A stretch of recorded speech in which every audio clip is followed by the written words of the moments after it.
Muito bem-vindos ao nosso canal de infectologia. Hoje eu vou apresentar para vocês a leitura de um teste para HIV, exatamente. Eu vou levar para vocês aqui um exemplo de vida real que eu atendi no consultório um paciente há algum tempo atrás e que vocês vão observar que a coisa pode ficar um pouquinho confusa, principalmente quando o exame vem indeterminado ou não vem positivo, os dois exames e tudo mais. Então o que acontece? Existem classicamente dois exames para o HIV. Um deles é o ELISA, quarta geração, um teste um pouco mais rápido, de preferência quarta geração, porque pega o P24, ele tem uma sensibilidade maior e vocês vão ver depois o quanto tempo ele demora para positivar. E esse exame, dando inconclusivo ou positivo, se faz um exame confirmatório. O melhor para fazer o confirmatório, na minha opinião, ainda é o Western blot, eventualmente a carga viral. Então, eu vou mostrar agora para vocês algumas telas aqui dos exames desse paciente, paciente X, tá? Mostrando como a coisa pode ficar bastante confusa. Então, me acompanhe aqui passo a passo. Essa primeira tela aqui, então, o paciente fez o exame, é uma quarta geração, porque pega o P24, e o exame deu positivo, ok? Então, agora nós temos que fazer o exame confirmatório, e foi o que foi feito. O segundo exame é um exame confirmatório por Western blot, está aqui na tela para vocês, mostrando que ele ficou indeterminado para o HIV.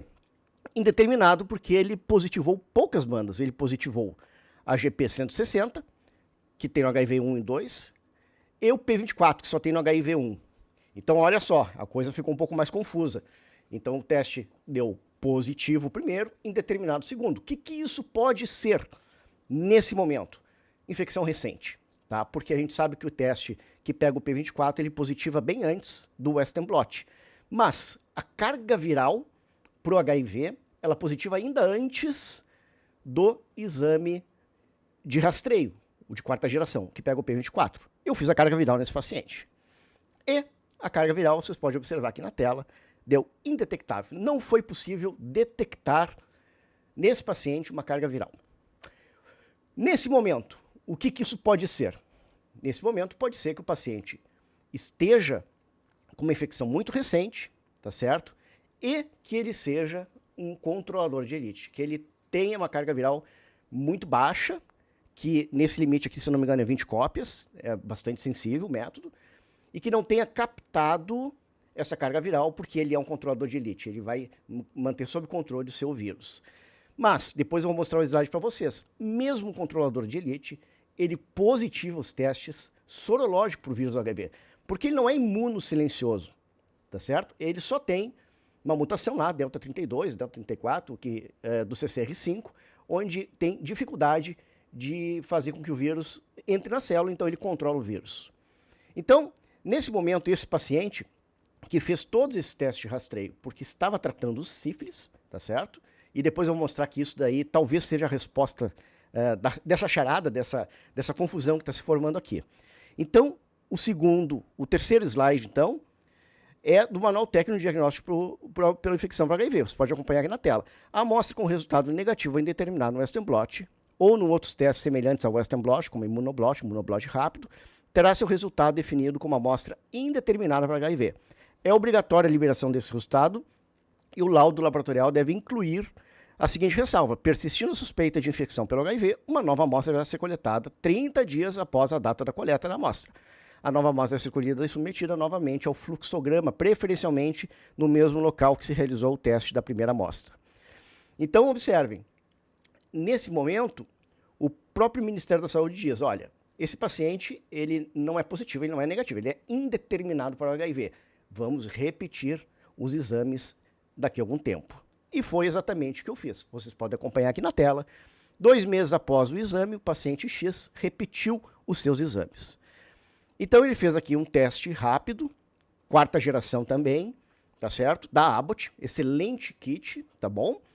Onde deu indeterminado para o HIV. Por que deu indeterminado? Porque só a banda P24 positivou, tá? E esse teste pega HIV1 e HIV2. Lembrando que o Western blot ele é preferencialmente para o HIV1, apesar de ter bandas do HIV2, e a carga viral ela é exclusiva para o HIV1, que é o mais predominante aqui no Brasil. A gente sabe que tem locais da África que teria que ter um link epidemiológico que tu pode sim ter o HIV-2, e esses testes acabam dando indeterminados, mas tem bandas positivas para HIV-2 que eu vou mostrar mais adiante para vocês.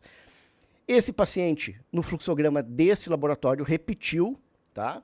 E fez uma imunocromatografia, mostrando ali, então, que o GP41, que é uma das bandas, positivou para o HIV. Mas, como é uma pouca banda, ele positiva, mas não fecha o diagnóstico. Olha a confusão, gente. Mas a banda interessante que positivou é a banda GP41. É interessante notar que, nesse slide aqui, a GP36, a GP140 são mais características do HIV-2 e a GP41 do HIV-1. Opa, então é o seguinte, esse paciente tem um teste indeterminado, ok? Ele não tem nenhuma doença imune, assim, de baixas defesas, para ser imuno silencioso, ok. Ele tem as bandas que estão positivas, mas que não fecham o diagnóstico para o HIV-1. Então aqui nessas tabelas eu mostrei para vocês as bandas todas, vocês podem dar pausa e olhar com calma, e ver que a GP36 ela é exclusiva do HIV-2, que deu negativo, e a GP41, que é essa daqui que deu positiva para ele, onde é que está a GP41? Aqui, GP41, aqui ó, ela é exclusiva do HIV-1, ela é não reagente no HIV-2. Então, se esse paciente realmente possui o vírus e ainda não teve, apesar de 2 meses ser muito tempo, ele continua sendo indeterminado, ele, se tiver, terá o HIV-1. O que eu fiz? Eu pedi uma nova carga viral para esse paciente e essa carga viral veio negativa, entende? A carga viral para o HIV-1. Então, esse paciente provavelmente, muito provavelmente, tá certo? Ele é um falso positivo para o HIV. Vamos tentar agora saber por que isso pode acontecer. Vamos lá, então. Eu pedi ainda os linfócitos CD4, que é onde o HIV acaba se multiplicando e acaba depletando, diminuindo esses linfócitos, absolutamente normais, tá certo? E eu capturei algumas telas aqui mostrando que algumas outras condições de saúde podem falsamente positivar o HIV. E eu encontrei nessa literatura americana aqui que outras doenças sexualmente transmissíveis, como a sífilis, ela pode dar um falso positivo para o vírus do HIV. Interessante. Então, talvez seja esse o problema desse paciente. Outras viroses também podem dar isso daí. Ter vacinado também para influenza, hepatite B. Tem algumas vacinas também podem fazer isso da Covid. Podem. Tá? É um pouco mais raro, mas isso também a gente vê que pode acontecer. Ter feito parte do estudo de vacina contra o HIV, ele não tinha feito, então essa não é a causa. Então, gestação também não, transfusão de sangue também não, tá certo? Então, e também não recebeu globulina ou imunoglobulina. Então, ficaria aí, então, com um falso positivo, provavelmente gerado pela sífilis. Os testes de HIV geralmente são altamente precisos, mas podem produzir um pequeno número de resultados falsos positivos. O CDC afirma que testes de HIV têm 99,6% de especificidade. O que é isso, gente? Isso é, a cada 1.000 pessoas que não têm o vírus do HIV, se elas fizerem o teste de HIV, ele vai acertar em 996. Vão ter 4 que vão ser falsos positivos. Então, apesar de ele ser muito bom teste, e os testes estão melhorando ainda mais, existe sim a possibilidade de um falso positivo. Encontrar uma causa do falso positivo. Então, aqui nesse slide, como existem várias razões para resultados falsos positivos, os indivíduos devem conversar com seu médico sobre a causa provável. Alguns podem ser devido a erro humano, como troca de laboratório, esse tipo de coisa.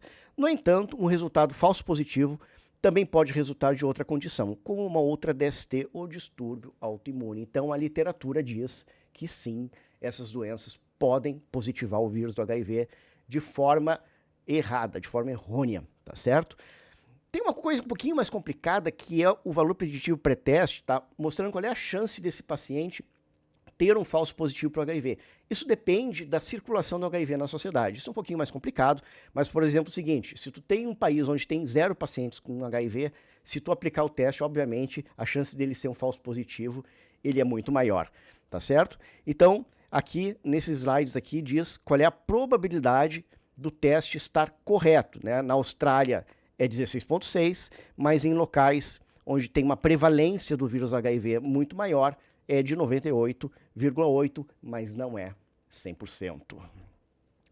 A segunda causa é a existência de indivíduos imunosilenciosos, tá? Que possuem baixos níveis, né? Ou mesmo ausência de anticorpos específicos.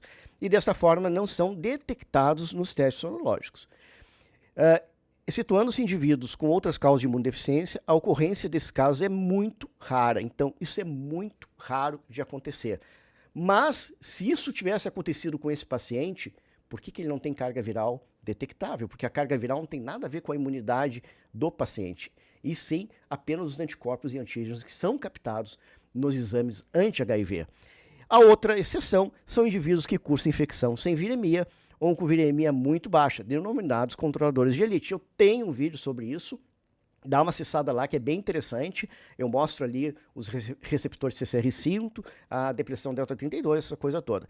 Devido a isso, podem não ser detectados pelos testes moleculares. Aqui a gente está falando de carga viral, ou seja, um controlador de elite ele pode não ter um teste de biologia molecular, uma carga viral detectável. Mas ele fala aqui, ó, esses indivíduos, no entanto, possuem resposta imune e humoral intacta e não oferece risco de não serem detectados quando submetidos a testes sorológicos. Isso aqui é do Ministério da Saúde. Então, esse paciente, se ele for um controlador de elite, se fosse um controlador de elite, ele teria o anti-HIV, o Western blot, positivos, e ele não tem positivo, ele tem indeterminado, ele tem só um teste de rastreio positivo. Isso é muito interessante, isso nos faz pensar que esse paciente realmente tem um exame falso positivo. Olha que confusão que isso aqui pode virar. Aqui eu vou mostrar os estágios para vocês, tá? Da infecção pelo HIV-1. Então observem só. De 10 a 15 dias, tá? A carga viral já é detectável, tá certo? Aqui, ó, tá? Depois disso, de 15 a 20 dias, na fase 2, tu já tem o antígeno P24, que é aquele teste que deu positivo para ele. Por isso que eu repeti no caso 2 meses depois do teste, para ver se 2 meses depois eu poderia captar a carga viral, o P24, os antígenos com Western blot negativo ou com Western blot indeterminado, e depois de 30 dias, aí sim com Western blot positivo, sem a presença do P1, e isso acontece a presença do P31, desculpa, só depois de 100 dias da infecção. E o paciente não apresentou nada disso. Então, esse paciente é um falso positivo. Eu vou dar alta para o paciente? Não, porque no fluxograma fala para você repetir o teste, preferencialmente no mesmo laboratório. Então, na parte 2 desse vídeo, quando eu fizer daqui a alguns meses o teste nesse paciente novo, eu vou pedir para fazer naquele primeiro laboratório e nós vamos comparar para ver se fechou o diagnóstico de falso positivo para o HIV. Se for realmente um falso positivo, talvez ele perca essas bandas positivas e o teste dê não reagente. Então, só para mostrar um exemplo a vocês, bem interessante, como os testes para o vírus HIV podem ser complexos. A gente consegue detectar nesse teste a possibilidade no vírus do HIV2, tá certo? Que a carga viral nunca pega, não essa carga viral para o HIV1, tá certo, pessoal? Então, se vocês gostaram do vídeo, por favor, se inscrevam no canal, dê o joinha, porque isso aí ajuda muito a gente a crescer no nosso canal de infectologia aqui e produzir cada vez mais vídeos de qualidade. Espero que tenham gostado. Sou Renato Cassol, médico infectologista, e até o próximo vídeo.